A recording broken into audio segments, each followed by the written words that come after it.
Oke, bismillahirrahmanirrahim. Assalamualaikum warahmatullahi wabarakatuh. Halo teman-teman sekalian, kali ini pada video kali ini ya, saya akan menjelaskan sedikit tentang microblog saya buat ya, tentang mengenai tugas diniyah untuk membuat sebuah microblog dari materi yang telah disampaikan kepada kita. Lalu saya membuat microblog untuknya, lalu kita diberi tugas untuk membuat video menjelaskan tentangnya. Kali ini sebenarnya materinya itu berjudulkan tentang kondisi masyarakat jahiliyah, tapi karena saya ingin lebih variatif, maka saya membuat tujuannya jadi asal usul berhala karena cukup relate. Jadi sebenarnya sedikit preface, yaitu sejak Nabi Adam sampai Nabi Nuh, manusia-manusia di bumi itu masih menjalankan syariat-syariat dan menyembah Allah sesuai perintahnya. Karenanya karena eh, karena dari rentang waktu itu, tapi ada aja kesesatan yang terjadi di antara manusia-manusia di zaman tersebut yang menyebabkan mereka tuh tidak lurus dengan sesuai syariat agama. Nah, salah satu penyebab kesalahan mereka adalah karena penghormatan ya, dengan orang-orang yang soleh. Jadi ceritanya tuh ada orang soleh ya, yang kita tahu sangat populer, semua orang tahu. Dia kayak baik kepada orang-orang mereka, misalnya berikan mereka makanan, berikan mereka bantuan, sangat berkontribusi kepada komunitas mereka. Tetapi ketika orang soleh tersebut meninggal, orang-orang kayak gimana ya, berdunia tuh pasti akan istilahnya tuh sedih loh, kayak berduka, pasti pasti sedih.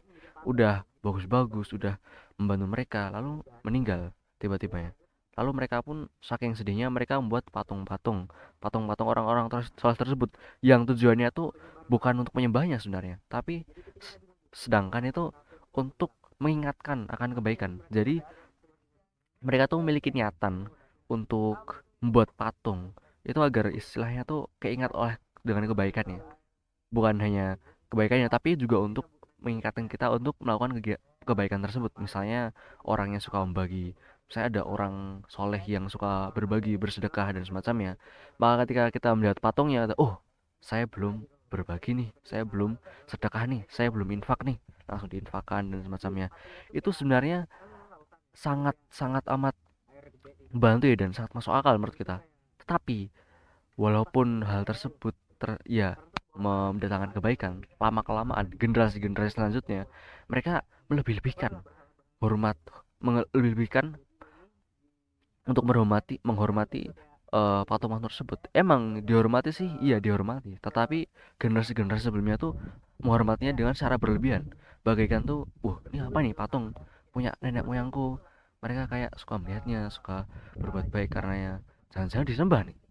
Nah, karena hasil semacam miskomunikasi ataupun ada kesalahan, generasi-generasi selanjutnya pasti semakin buruk istilahnya. Jadi mereka akan lebih-lebihkan penghormatan dan takzim mereka yang melebihi generasi-generasi sebelumnya, bahkan sampai akhirnya menyembahnya. Lalu Nabi Nuh akhirnya diutus ya untuk mengadres orang-orang kafir ini. Lalu ketika Nabi Nuh diutus, tentunya yang seperti semua kita tahu, banjir bandang menyelimuti seluruh bumi. Lalu orang-orang kafir pun tenggelam kecuali Nabi Nuh dan orang-orang yang mengikutinya di kapalnya. Dan patung-patung yang telah dibuat tersebut itu sudah tenggelam, tersebar di mana-mana dan tertimbun debu dan angin. Salah satunya itu di kota Jeddah tersebarnya. Nah, setelah sedikit preface, saya ingin mengenalkan orang yang bernama Amru bin Luhai. Dia adalah seorang yang memiliki julukan, yaitu manusia pertama yang mengubah agama Ibrahim. Saking lamanya belum pernah diubah. Jadi Amr bin Luhai itu merupakan pemuka suatu Kuzaah dan itu dia tuh orang dukun. Dia mendapat bisikan-bisikan dari jin dan seton untuk membawa salah satu berhala dari Jeddah untuk membawa ke tempatnya yaitu Tihamah. Karena Amr bin Luhai itu orang pemuka suatu suku Kuzaah, tentunya orang-orang tuh percaya kepadanya. Apalagi dia seorang dukun. Jadi orang-orang tuh gampang percaya kepadanya dan akhirnya ya mengikuti ajakan Amr bin Luhai.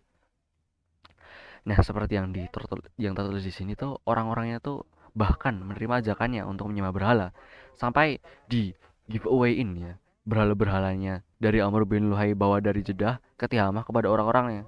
Seperti misalnya Auf bin Uthroh. Dia tuh diberi berhala bernama Wad.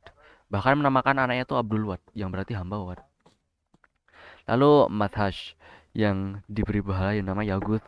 Mudhar bin Nazar yang diberi berhala Suwa, Humair diberi berhala Nasr. Yang seperti kita tahu pada surah An-Nuh ya, eh yang akhirnya itu wa- wad wadu wala yaghutha wa ya'uqa wa nasra. Seperti yang kita tahu ya Al-Qur'an. Walaupun agama Ibrahim ya telah berubah, eh, bergantinya orang-orang yang mengikutinya, menyembahnya. Walaupun telah terubah, ada yang masih ajaran-ajarannya masih tersisa. Jadi orangnya tuh ada ingatlah sedikit tentang agama agama Ibrahim, tapi ditambah dengan penyembahan berhala oleh Amr bin Luhai, yaitu seperti haji dan umroh, tawaf, wukuf, dan juga berkurban. Empat yang pasti kita tahu sampai sekarang ya, sampai Islam ini. Dari beberapa jenis berhala ya, yang Amr bin Luhai bawa, sebenarnya ada cukup banyak, tidak banyak sebenarnya.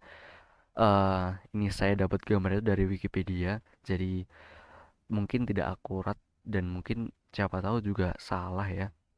Karena sebenarnya kita nggak tahu seperti apa wujud asli dari patung tersebut.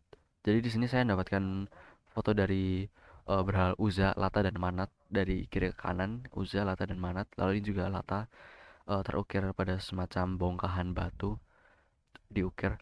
Lalu ada Hubal dan Amuanas dan Kholisah yang kita tidak tahu seperti apa wujudnya. Nah, mungkin itu sedikit dari saya. Apabila ada salah kata, saya mohon maaf dan semoga juga bisa membantu kalian tentang memahami ya bagaimana asal muasal berhala bisa terjadi di awal. Mungkin itu sedikit dari saya. Terima kasih untuk mendengarkan dan akhir kalam. Wassalamualaikum warahmatullahi wabarakatuh.